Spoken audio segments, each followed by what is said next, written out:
2016 yun. Oh, haba na naman yung buhay ko. Kaya nga. Nasave na naman ako. Anong feeling mo that time?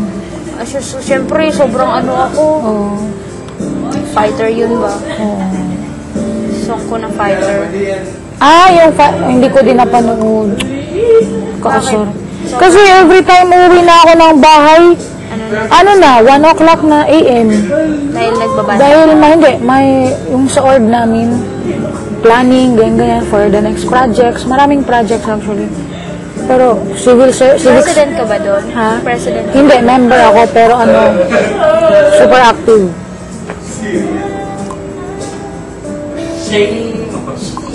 May mga kami, medical mission. Alam mo po, wala akong ginagawa. Nilibangan ko sa church. Oo. Sa choir. Uy, promise! Ipagkilala mo sa choir mo. Promise. Pero yun nga yung isip ko, baka di tayo pwede basta-basta kumanta sa kanto. Alam mo naman, di ba, nasa kontra. Service natin sa church.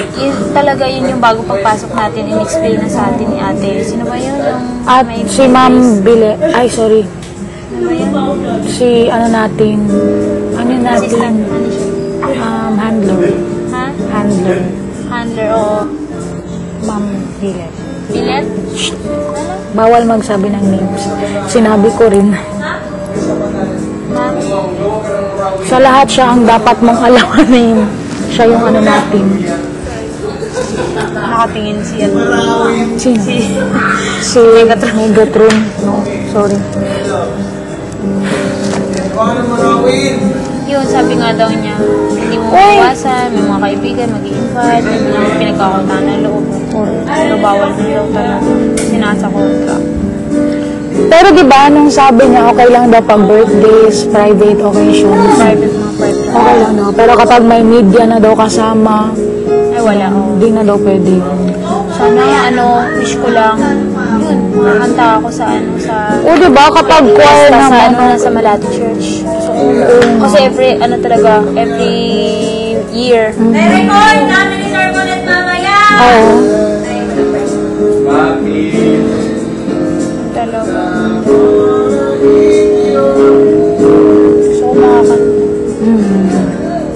Kanta tayo Kasi sama natin best friend ko. Pagkilala ko sa'yo.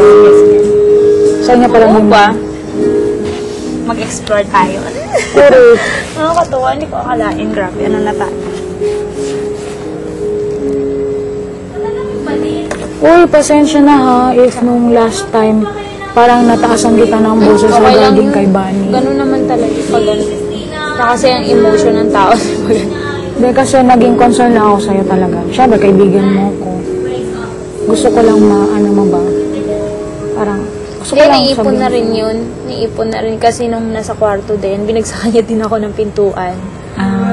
Naipon na rin, parang na, tapos yun, sa CR. Parang doon mo na lang na labas.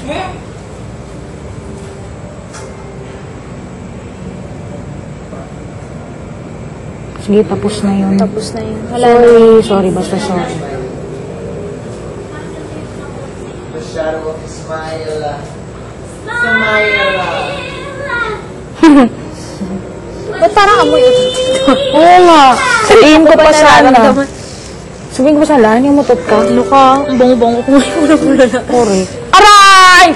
Ala. Tusok ko.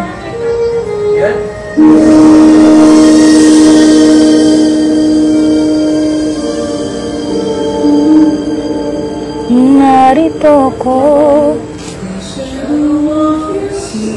Hello, bukas na pala yan. My goodness. Are gone. Alam ko na yan. The wind of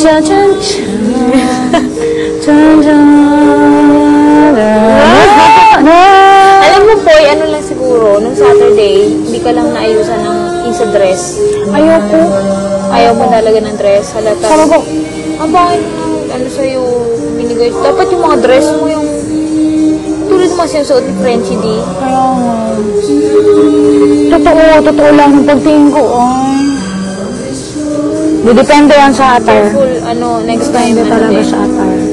Ayoko talaga. Careful din kasi lalo na sa'yo. Oo. Ay nako, alam ko na talaga kung anong sasabihin ng tao.